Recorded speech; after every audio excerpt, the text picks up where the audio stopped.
कहानी बहुत ही ज्ञानवर्धक और जीवन का मार्गदर्शन करने वाली है, इसलिए कहानी को पूरा अंत तक जरूर सुने। नमस्कार। जंगल में एक विशाल और घना वटवृक्ष था जिसकी शाखाओं पर नीलकंठ और उसकी पत्नी श्यामा निवास करते थे। वे प्रकृति के सुंदरतम जीवों में से थे, लेकिन उनसे भी अधिक सुंदर थी उनकी सोच और दृष्टि। एक दिन दोपहर के समय किरणें पेड़ों की छांव से छनकर धरती को छू रही थीं, नीलकंठ और श्यामा एक टहनी पर बैठे शांतिपूर्वक भोजन कर रहे थे। तभी श्यामा की दृष्टि नीचे सड़क किनारे एक बूढ़े किसान पर पड़ी। वह थका मांदा धूल से सना एक पेड़ की छांव में बैठकर अपना सादा भोजन करने ही वाला था। उसी समय वहां एक दुर्बल असहाय भिखारी कांपते पैरों से आया और उस किसान से कुछ भोजन की याचना करने लगा। किसान ने क्षण भर अपनी थाली देखी, फिर बिना एक शब्द कहे वह थाली दी। भिखारी ने कांपते हाथों से भोजन लिया और आंखों में कृतज्ञता भरकर चला गया। यह दृश्य देख श्यामा की आंखें भर आईं। वह नीलकंठ से बोली, प्रिय, उस वृद्ध किसान ने स्वयं भूखा रहकर अपना भोजन दे दिया, ऐसा क्यों? क्या यह मूर्खता नहीं? नीलकंठ मुस्कुराया। उसके शब्दों में अनुभव की गंभीरता थी। नहीं प्रिय, वह बोला, यह त्याग नहीं, आत्मा की विजय है। संसार में कई प्रकार के दान होते हैं, कोई धन देता है, कोई वस्त्र, कोई भोजन, परंतु एक दान सबसे श्रेष्ठ होता है। श्यामा ने जिज्ञासु होकर पूछा, कौन सा दान? नीलकंठ ने गहराई से देखा और बोला, जिस दान में तुम अपने सुख का त्याग करके किसी दूसरे के दुख को हरते हो, सबसे बड़ा दान है। भूखे को अन्न देना तब महान होता है जब तुम स्वयं भूखे हो, न कि तब जब तुम्हारे पास बहुत हो। श्यामा चुप हो गई। उसकी आंखों में अब किसान की छवि नहीं, बल्कि उसकी आत्मा का तेज प्रतिबिंबित हो रहा था। नीलकंठ ने आगे कहा, प्रिय, मैं तुम्हें एक कहानी सुनाऊंगा जो यह बताएगी कि एक छोटा सा त्याग भी ईश्वर की दृष्टि में कितना महान बन सकता है। जो इस कथा को अंत तक समझेगा वह जान जाएगा कि सच्चा दान सिर्फ वस्त्र, धन या अन्न नहीं होता, वह हृदय से निकलने वाली करुणा होती है। और नीलकंठ ने श्यामा को वह प्रेरणादायक कथा सुनाना आरंभ किया। समय की बात है। अमरपुर नामक किसी गांव में धवल नाम का एक युवक रहता था जो लकड़ी काटकर अपना जीवन यापन करता था। वह अपनी पत्नी कुसुम के साथ एक साधारण जीवन जी रहा था। जलाऊ लकड़ी से होने वाली आमदनी पर्याप्त नहीं हो पाती थी, जिससे हमेशा उनके परिवार में भोजन और कपड़ों की कमी बनी रहती थी। एक दिन परेशान होकर गुस्से में कुसुम धवल से कहती है, कितने दिनों तक यह सिलसिला चलता रहेगा? ना कोई त्योहार होता है, ना कोई खुशी। क्यों इस लकड़ी काटने के काम को छोड़कर तुम नगर जाकर कोई और काम नहीं ढूंढ लेते? कब तक हम यूं ही कठिनाइयों और गरीबी में जीवन बिताएंगे? धवल ने बड़े प्यार से उत्तर दिया, भाग्यवान, मैं हमेशा तुम्हारी बात मानता हूं, लेकिन मैंने पहले भी कहा है कि मैं यह गांव नहीं छोड़ सकता। शहर में यहां के जैसी शांति नहीं मिलेगी, और हां, मैं नहीं चाहता कि यह विषय हमारे बीच दोबारा आए। उसकी पत्नी ने कहा, ठीक है, जैसा तुम्हें सही लगे। खाना तैयार है, खाकर लकड़ी काटने चले जाओ। दोस्तों, भोजन करने के बाद धवल लकड़ी काटने के लिए जंगल की ओर निकल पड़ा। चलते चलते वह काफी दूर पहुंच गया। वह सोचने लगा, आज तो बहुत दूर आ गया हूं, मुझे एक बड़ा पेड़ चाहिए जिससे आज अच्छी आमदनी हो जाए। लेकिन ऐसा कोई बड़ा वृक्ष नजर नहीं आ रहा। वहां एक पेड़ है, पर छोटा है। चलो, आज के लिए इसी से काम चला लेता हूं। धवल ने वह पेड़ काटा और सिर पर जलाऊ लकड़ी का गट्ठर रखकर नगर की ओर बेचने के लिए निकल पड़ा। लेकिन नगर पहुंचने पर उसने देखा कि लकड़ी खरीदने वाला कोई नहीं था। वह सोचने लगा, क्या मुझे यह सारी लकड़ियां वापस घर ले जानी पड़ेंगी? तभी रास्ते में एक पंडित ने उसे आवाज लगाई, सुनो लकड़ी बेचने वाले, इधर आओ, यह लकड़ियां कितने की हैं? धवल ने कहा, पंडित जी, आपको सारी लकड़ियां चाहिए? आधी अगर सारी चाहिए तो कम दाम में दे दूंगा। पंडित ने कहा, मुझे सारी लकड़ियां चाहिए, लेकिन तुम्हारे बताए गए दाम पर नहीं, मैं सिर्फ अपने दाम पर ले सकता हूं। धवल ने थकान भरे स्वर में कहा, अरे तो फिर यह लकड़ियां बहुत सस्ती हो जाएंगी, लेकिन चलिए दे दीजिए, वैसे भी मैं थक चुका हूं। पंडित ने 50 रुपए देते हुए कहा, ये लो और लकड़ियां यहां रख दो। वैसे तुम भूखे लग रहे हो, क्या कुछ खाना खाओगे? सब तैयार है, खाना खाकर ही जाना। धवल ने कहा, मुझे भूख तो बहुत लगी है, लेकिन अगर मैं खाऊंगा तो आपके लिए खाना नहीं बचेगा। रहने दीजिए, मैं घर जाकर खा लूंगा। पंडित मुस्कुराते हुए बोले, चिंता मत करो, यहां इतना खाना है कि 10 लोग और खा सकते हैं। जब भी भूख लगे यहां आया करो। धवल ने पूछा, क्या आप हमेशा ही सबको ऐसे खाना खिलाते हैं? पंडित ने उत्तर दिया, जब तक परमात्मा ने मुझ पर कृपा बना रखी है मैं यह करता रहूंगा, ये सब उनकी मर्जी है। धवल ने कहा, ठीक, तो मैं आज खाना यहीं पर खाऊंगा। उस दिन धवल ने उस पंडित के घर भर पेट भोजन किया और धन्यवाद देते हुए बोला, पंडित जी, आप बहुत ही दयालु और नेक दिल इंसान हैं। ऐसा अच्छा काम करने में मैं आपकी मदद करना चाहता हूं। अब से मैं लकड़ियां 50 रुपए में ही दिया करूंगा। पंडित ने कहा, बेटा सकुशल घर जाना। कैलाश ने काटी हुई सारी लकड़ियां पंडित को 50 रुपए में दे दी और घर की ओर निकल गया। घर पहुंचते ही उसकी पत्नी ने पूछा, इतनी देर क्यों हो गई? क्या आज लकड़ियों का अच्छा सौदा मिल गया? लाओ पैसे। धवल ने उत्तर दिया, देखो सौदा अच्छा तो नहीं था, आज केवल 50 रुपए ही मिले हैं। यह लो। उसकी पत्नी ने आश्चर्य से पूछा, क्या सच में तुम मुझे केवल 50 रुपए दे रहे हो? मैंने सोचा था कि आज शायद 2 गुना कमा कर लाओगे, लेकिन तुमने तो आधे ही दिए हैं। इतनी देर तक तुम कहां थे, क्या कर रहे थे? तब धवल ने कहा, मैं लकड़ियां बेचने गया था, लेकिन खरीदने वाला कोई नहीं मिला। फिर पास के नगर में धर्मपाल पंडित नामक एक विद्वान के घर चला गया। उनके यहां जो भी जाता है वे उसे प्यार से भोजन कराते हैं। ऐसे लोगों के लिए हमें कुछ करना चाहिए। उसकी पत्नी ने पूछा, हमेशा खाना खिलाते हैं? फिर तो वे बहुत अमीर होंगे, नहीं तो खाना कैसे खिलाते हैं? और तुमने उनकी मदद कैसे की? धवल ने कहा, वे उतने अमीर नहीं हैं जितना तुम सोच रही हो। वे एक अच्छी भावना रखते हैं और उस नगर के मंदिर के पुजारी हैं। वे अपनी मेहनत की कमाई से ही सबको खिलाते हैं। मैंने उनकी मदद के लिए कहा कि मैं उनके लिए हमेशा लकड़ियां 50 रुपए में ही काट कर दे दिया करूंगा। उसकी पत्नी ने कहा, क्या इतना काफी है? अगर तुम 2 गट्ठर लकड़ी नहीं काट सकते तो हर दिन 50 रुपए में घर कैसे चलेगा, मुझे बताओ।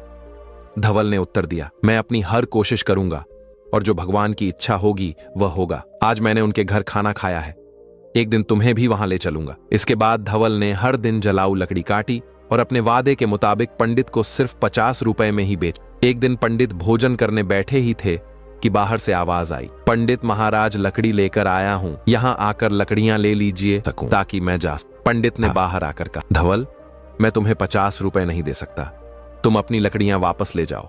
धवल ने कहा, पैसे कल दे देना, लेकिन लकड़ियां यही छोड़ूंगा, मुझे बहुत भूख लगी। क्या आप मुझे भोजन दे सकते हैं? वैसे भी आप सबको खिलाते हैं। पंडित ने मुस्कुराते हुए कहा, क्यों नहीं धवल, पहले अपने हाथ पैर धो लो, तब तक मैं भोजन की व्यवस्था करता हूं। पंडित ने घर के अंदर जाकर अपनी पत्नी से यह बात कही। उसकी पत्नी बोली, आपने ऐसा वादा क्यों किया? हमारे घर में खाने के लिए कुछ भी नहीं बचा है, सिवाय उस भोजन के जो मैंने अभी आपको परोसा है। पंडित की पत्नी बोली, इस समय हम धवल को कैसे खिलाएंगे? सारा खाना खत्म हो चुका है। क्या आपको यह नहीं पता? पंडित बोले, अरे इसमें कौन सी बड़ी बात हो गई, तुमने जो खाना परोसा है वह धवल के लिए पर्याप्त है। हूं कि आज उपवास कर लूं। पंडित की पत्नी बोली, मुझे बताओ, आप ऐसा कितनी करोगे? जब हमारे पास खुद के लिए भी पर्याप्त नहीं तो दूसरों के लिए इतना सब क्यों करते हो? यह सब कहां से आएगा? पंडित बोले, ईश्वर सब कुछ देते हैं, पहले धवल को भोजन परोस दो। मित्रों, पंडित ऐसे ही लोगों को भोजन कराते थे, भले ही उनके पास स्वयं के लिए भी कुछ ना हो। एक दिन धवल लकड़ी काटने जंगल गया। उसने सोचा, जंगल के किनारे के सारे सूखे पेड़ तो मैं पहला हूं, अब जो बचे हैं वे सब हरे पेड़ हैं। जंगल के अंदर जाना थोड़ा मुश्किल लग रहा है, मैं इससे पहले कभी इतना अंदर नहीं गया। यहां जंगली जानवर भी हो सकते हैं, अगर मुझे कुछ हो गया तो क्या होगा? यह सोचकर वह जंगल के भीतर डरते डरते चला गया। वह काफी दूर निकल गया, लेकिन कोई उपयुक्त पेड़ नहीं मिला। अचानक उसे एक बड़ा पेड़ दिखा। उसने सोचा, यह शाखा तो काफी मजबूत है, इसे काटूं तो 3 गट्ठर लकड़ी बन जाएंगे, पहले ही बहुत देर हो चुकी है। यह सोच पेड़ पर चढ़ गया। वह उसी शाखा पर बैठ गया और उसी को काटने लगा। शाखा बहुत बड़ी थी, इसलिए कटने के बाद वह बगल के पेड़ और एक छोटे टीले के पास गिर गई। तभी अचानक वहां एक साधु प्रकट हुए और बोले, मेरी तपस्या किसने भंग की? लगता है यह तुम ही थे। साधु क्रोध से भर गए और बोले, मैं तुम्हें श्राप देता हूं कि तुम कुत्ते बन जाओ। धवल घबरा गया और बोला, महाराज मुझे माफ कर दीजिए, मुझे नहीं पता था कि आप यहां तपस्या कर रहे हैं। साधु बोले, मैं यहां वर्षों से तपस्या कर रहा हूं, तपस्या तुमने मेरी है, इसलिए तुम इस पाप के भागीदार हो। धवल ने विनती की, महाराज मैं रोज लकड़ियां काटने आता हूं और उन्हें बेचकर अपनी आजीविका चलाता हूं, मैंने जानबूझकर ऐसा नहीं किया, कृपया इस श्राप को वापस ले लीजिए। यह सुनकर साधु का गुस्सा थोड़ा शांत हुआ। तब वे धवल से बोले, मैंने जो श्राप तुम्हें दिया है इसे वापस लेना संभव नहीं है, लेकिन एक उपाय है जिससे तुम इस श्राप से मुक्त हो सकते हो। धवल ने पूछा, कृपया मुझे उपाय बताइए महाराज, मैं इस श्राप से कैसे मुक्त हो सकता हूं? तुम ऐसे 2 लोगों को ढूंढो जो सबसे अच्छा दान करते हो, उनके भोजन के बाद बचा हुआ एक भी दाना खा लेने से तुम्हारे श्राप का असर धीरे धीरे समाप्त होने लगेगा। जब तुम पूरी तरह सफेद हो जाओगे तब इस श्राप से मुक्त हो जाओगे। धवल ने रोते हुए कहा, महाराज, मैं अपनी पत्नी का सहारा हूं। लकड़ियां बेचकर जो पैसे लाता हूं उससे हमारा गुजारा होता है। अब मैं कुत्ता बन गया हूं तो मेरा अब क्या होगा? साधु बोले, चिंता मत करो, ईश्वर मदद करेंगे। जब तुम्हारा श्राप टूटेगा तब तुम्हारा जीवन सुखी, धन धान्य से भरा होगा और तुम्हें हर कष्ट से मुक्ति मिलेगी। यह कहते हुए साधु वहां से चले गए। धवल साधु के श्राप के कारण कुत्ते में बदल जाता है। इसके बाद धवल श्राप से छुटकारा पाने के लिए यात्रा पर निकल पड़ता है। वह सोचने लगता है, जैसा साधु ने कहा, मुझे सबसे अच्छा दान देने वाले कहां मिलेंगे? मेरी समझ में कुछ नहीं आ रहा। हाँ पंडित जी, वह बड़े ही उदार और नेक दिल व्यक्ति हैं। अब मैं सबसे पहले उन्हीं के पास जाता हूं। धवल कुत्ते के रूप में पंडित के घर पहुंचता है। पंडित अपनी पत्नी से कहते हैं, अच्छा हुआ, चलो आज मैं बिना किसी बाधा के सभी मेहमानों को भोजन खिला पाया। सच में भगवान की कृपा है। पंडित के भोजन कर लेने के बाद उनकी पत्नी ने बचे हुए भोजन को बाहर फेंक दिया। धवल कुत्ते के रूप में वहां पहुंचा और पंडित के बचे हुए भोजन को खा लिया। खाना खाते ही उसका आधा शरीर सफेद हो गया। धवल खुशी से कहता है, मुझे पता था कि पंडित जी बहुत ही दयालु व्यक्ति हैं। मुझे आधे से मुक्ति मिल गई, लेकिन पूरी तरह मुक्त होने के लिए मुझे किसी और को ढूंढना। यह सोचते हुए धवल आगे बढ़ता है। वह कहता है, अगर मैं इस श्राप से मुक्त हो गया तो मैं सुख समृद्धि और शांति के साथ जीवन जीऊंगा। इतना कहकर धवल दूसरे व्यक्ति की तलाश में निकल पड़ता है। एक दिन वह मोहन नाम के एक युवक को हल जोतते हुए देखता है।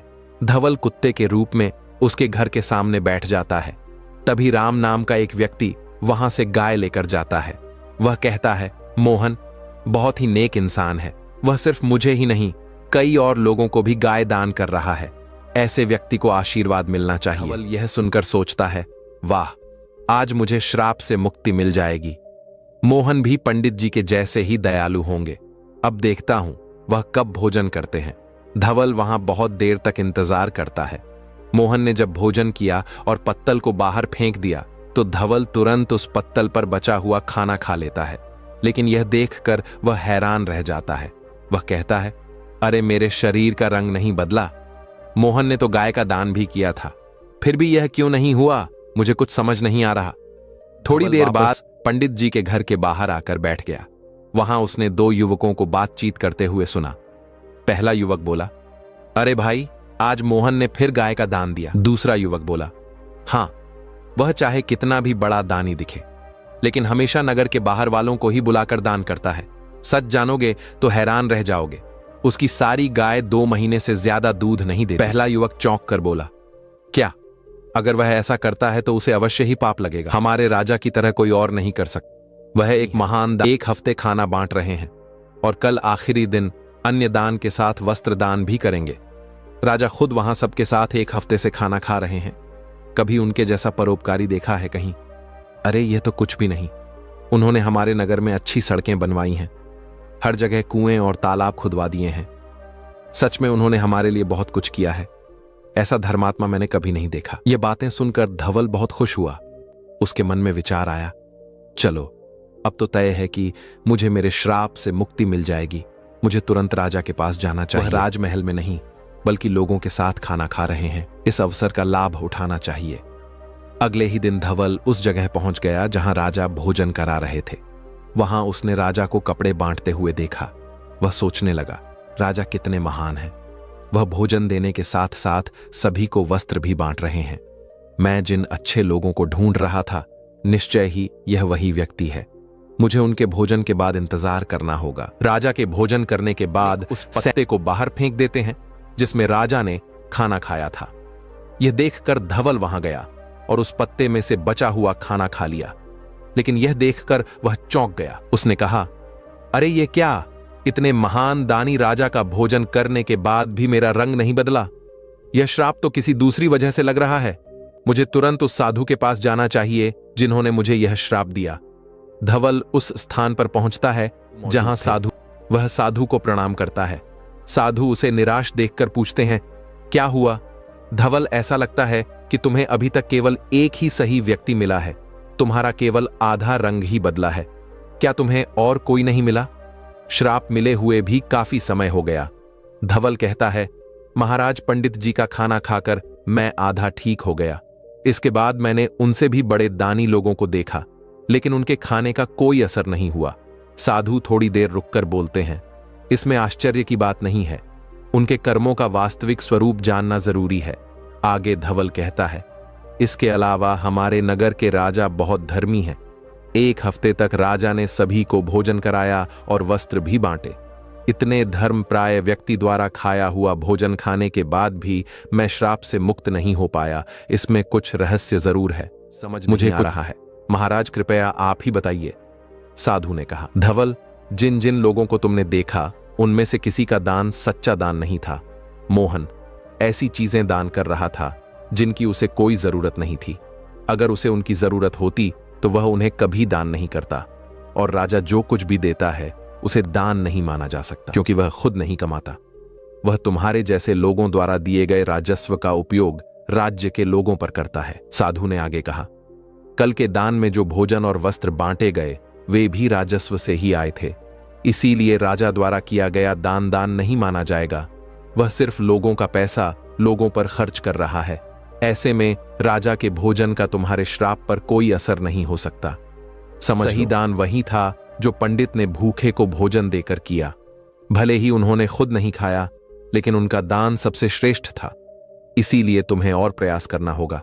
तुम श्राप से मुक्ति के करीब हो। धवल ने कहा, समझ गया महाराज, धन्यवाद। उदास मन से धवल वहां से चल पड़ा। उसने सोचा, बाप रे, कितनी दूर आ गया हूं, बहुत भूख लगी है, अच्छा होगा कि पास में कुछ खाने को मिल जाए। तभी उसने देखा एक किसान घड़े में पानी लेकर जा रहा था। पास में खड़े 2 युवक आपस में बातें कर रहे थे। उस किसान को देख रहे हो, वह रोज इस धूप में इस पानी से भरे मटके से यहां से गुजरने वालों को पानी पिलाता है। वह बूढ़ा आदमी 80 साल से अधिक का लगता है, पर फिर भी उसका काम काबिले तारीफ है। थोड़ी देर में किसान ने खाना निकाला और खाने लगा। कुत्ते के रूप में भूखे धवल को देखकर किसान ने अपने भोजन में से कुछ लिया और उसे दे दिया।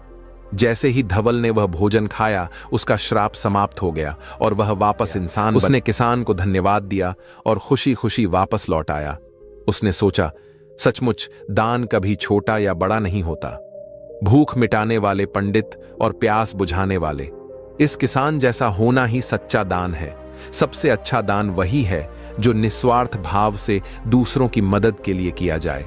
चलते चलते धवल अपनी पत्नी के पास अपने घर पहुंच गया और खुशी से रहने लगा।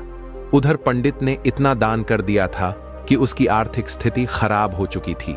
जब उसकी पत्नी ने उससे कहा, पास के नगर में एक राजा रहते हैं जो पुण्य को खरीद लेते हैं, आप उनके पास जाकर अपना कुछ पुण्य बेचकर पैसे ले आइए ताकि हमारा काम चल सके। पंडित ने पहले तो मना कर दिया, लेकिन पत्नी के बार बार कहने पर वह जाने को तैयार हो गया। उसकी पत्नी ने उसके खाने के लिए 4 रोटियां बना कर दी। पंडित अपने घर से चल पड़ा। जब वह नगर के समीप पहुंचा तो उसने एक तालाब देखा। वहां स्नान आदि कर्मों से निवृत्त होकर वह रोटियां खाने के लिए बैठा ही था कि एक कुतिया उसके सामने आ गई। कुतिया ने जंगल में बच्चों का 3 दिन से कुतिया और उसके बच्चे भूखे थे। भारी बारिश के कारण वह बच्चों को छोड़कर कहीं जा भी नहीं सकती थी। पंडित ने कुतिया को भूखा देखा तो अपने भोजन में से 1 रोटी उसे दे दी। कुतिया ने रोटी खा ली, फिर उसने दूसरी रोटी दी जिसे कुतिया ने खा लिया। इस तरह पंडित ने एक एक करके अपनी 4 रोटियां कुतिया को खिला दी। कुतिया तृप्त हो गई, लेकिन पंडित खुद भूखा रह गया और वहां से राजा के महल को चल पड़ा। पंडित राजा के पास पहुंचा और कहा, मैं अपना पुण्य बेचना चाहता हूं। राजा ने कहा, आप दोपहर के बाद आए। राजा ने अपनी पत्नी से पूछा, एक पंडित विद्वान यहां आया है जो अपना पुण्य बेचना चाहता है। तुम्हारे अनुसार उसके पुण्य में से कौन सा पुण्य सबसे बड़ा है जिसे मैं खरीदूं? पत्नी ने कहा, जो आज उसने जंगल में 3 बच्चों वाली खिलाकर कमाया है वही पुण्य अच्छा है। पत्नी की यह बात सुनकर राजा पंडित के पास गया और बोला, आप कौन सा पुण्य मुझे देंगे? पंडित बोला, आप कौन सा पुण्य लेना चाहते हैं? राजा ने कहा, जा आपने जो यज्ञ किया है हम उसी का पुण्य लेना चाहेंगे। पंडित ने कहा, मैंने आज कोई यज्ञ नहीं किया, मेरे पास इतना धन ही नहीं है कि यज्ञ कर सकूं। राजा ने उत्तर दिया, आपने आज तालाब किनारे एक भूखी कुतिया को 4 रोटियां खिलाई हैं, हम वही पुण्य खरीदना चाहते हैं। पंडित ने पूछा, उस समय तो वहां कोई नहीं था। आपको कैसे पता चला? राजा ने कहा, मेरी पत्नी पतिव्रता है, उसी ने मुझे यह सब बातें बताई हैं। पंडित ने कहा, बहुत अच्छा, ले लीजिए, लेकिन इसका मूल्य क्या देंगे? राजा ने कहा, आपकी रोटियों जितने वजन की थी, मैं उतने ही वजन के हीरे मोती तौल कर दूंगा। पंडित ने सहमति दे दी। राजा ने अंदाज से उतने ही वजन की 4 रोटियां बनवाई। राजा ने रोटियों के वजन की बराबरी के लिए तराजू में हीरे और मोती रखवा दिए, लेकिन जितने भी रत्न रखे गए, रोटी वाला पलड़ा ऊपर नहीं उठा। राजा ने कहा, और रत्न लेकर आओ। जब पंडित ने अपने पुण्य का ऐसा प्रभाव देखा तो उसकी आंखें खुल गईं। उसने कहा, राजा जी, मैं अभी यह पुण्य नहीं बेचूंगा। राजा बोला, जैसी आपकी इच्छा। पंडित वहां से चला गया और अपने घर की ओर लौटने लगा। लौटते समय वह उसी तालाब के पास पहुंचा जहां उसने कुतिया को रोटियां खिलाई थीं। वहां पहुंचकर वह एक पेड़ के नीचे बैठ गया और सोचने लगा। तभी वहां एक संत आए। जब उन्होंने पंडित को चिंतित देखा तो कहने लगे, क्या बात है पुत्र, बहुत चिंतित लग रहे हो। पंडित ने महात्मा को प्रणाम किया और सारी बात बताई। इस पर महात्मा बोले, पुत्र, तुमने उचित किया। पुण्य का सौदा नहीं किया जाता, वह तो स्वयं फलदायी होता है। जो मनुष्य जैसा कर्म करेगा, समय आने पर उसका वैसा ही फल उसे मिलेगा।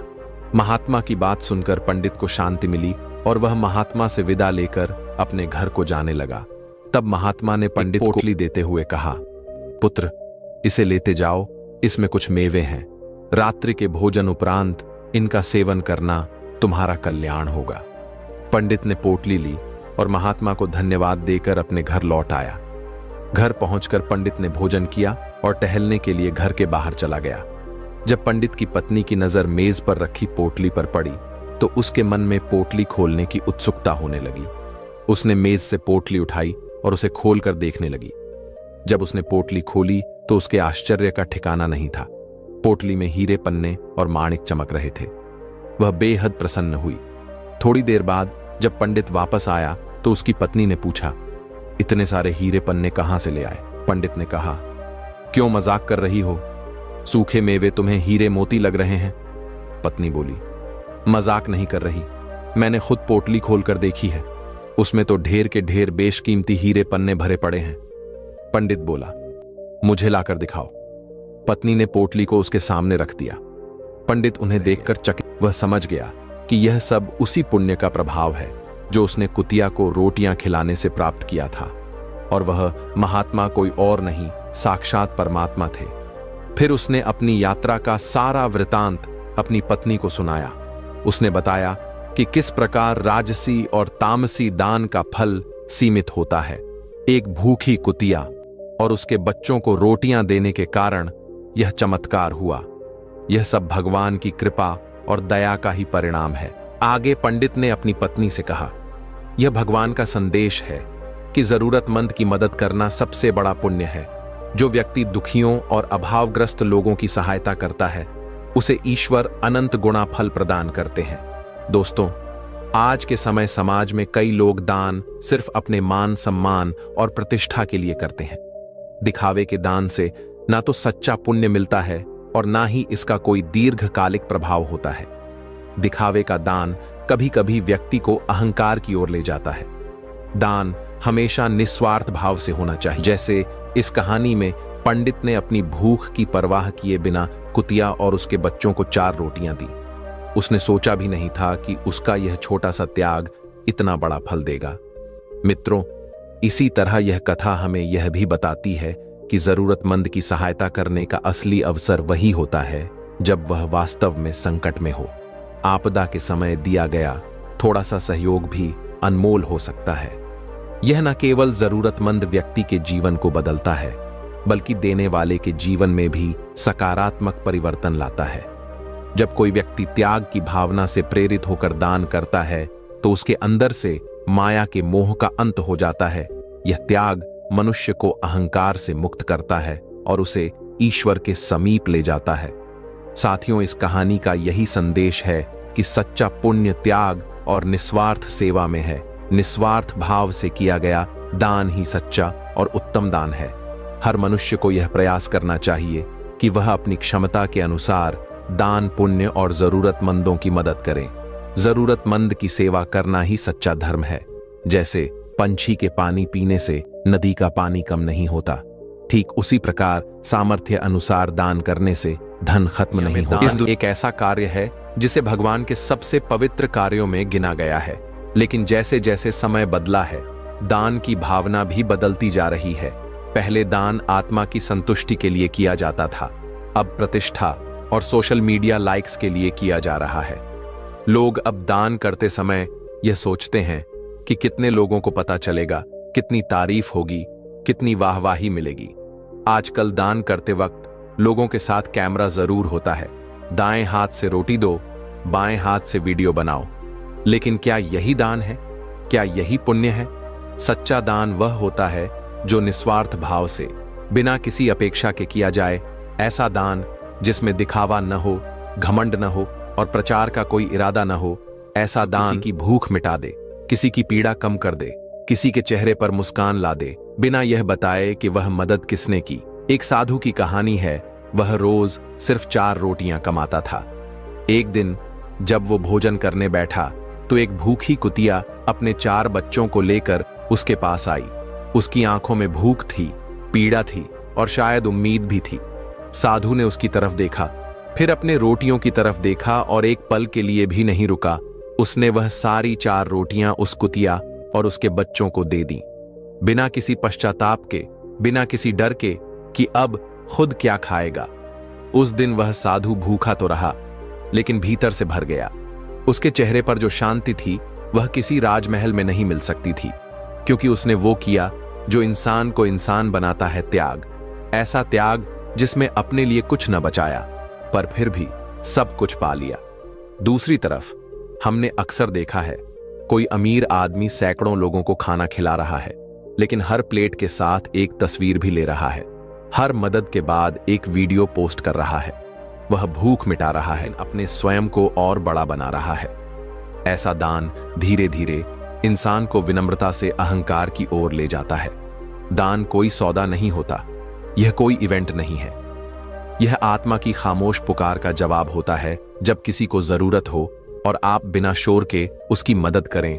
सच्चा पुण्य त्याग में है, सेवा में है, उस चुपचाप दिए गए एक गिलास पानी में है, जिसे देने वाला नहीं बताता और पाने वाला नहीं भूलता। यही इस कहानी का सार है कि यदि दान कर रहे हो तो उसे गुप्त रखो, उसे ऐसा बनाओ कि ईश्वर भी मुस्कुरा उठे और तुम खुद को हल्का महसूस करो। क्योंकि दान तब तक अधूरा है जब तक उसमें तुम्हारा नाम जुड़ा हो, और पूर्ण तब होता है जब देने के बाद भी तुम चुप रहो।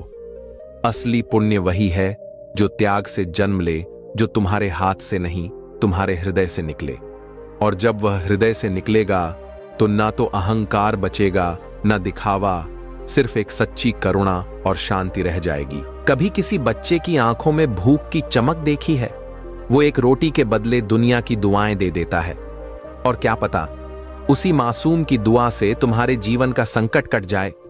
हम जब किसी की मदद करते हैं तो वो सिर्फ जरूरतमंद की मदद नहीं होती, वो हमारे भीतर के इंसान को भी जगा देती है। दान सिर्फ पैसा देना नहीं होता, एक मुस्कान देना, सहानुभूति का, या किसी टूटे हुए दिल को यह विश्वास देना कि तू अकेला नहीं है, यह भी दान है।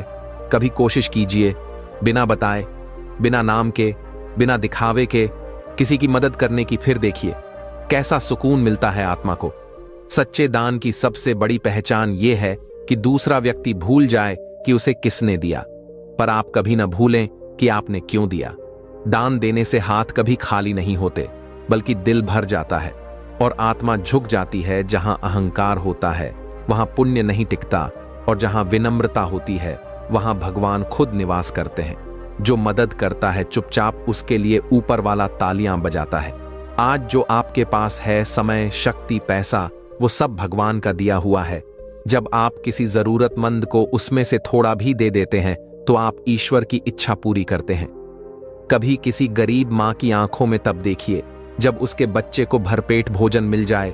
उस एक नजर में जितना आशीर्वाद है उतना किसी मंदिर की घंटियों में नहीं। भूखे को खाना देना, किसी उदास को हिम्मत देना, या किसी डरे हुए को सहारा देना, ये सब उसी दान की श्रेणी में आते हैं जिसे भगवान सबसे ऊपर मानते हैं। जो इंसान चुपचाप देता है वो धरती पर ही स्वर्ग कमा लेता है। दोस्तों, कहानी अच्छी लगी हो तो साथ में बेल आइकन भी दबा देना। मिलता हूं आपको एक और नई वीडियो के साथ। धन्यवाद।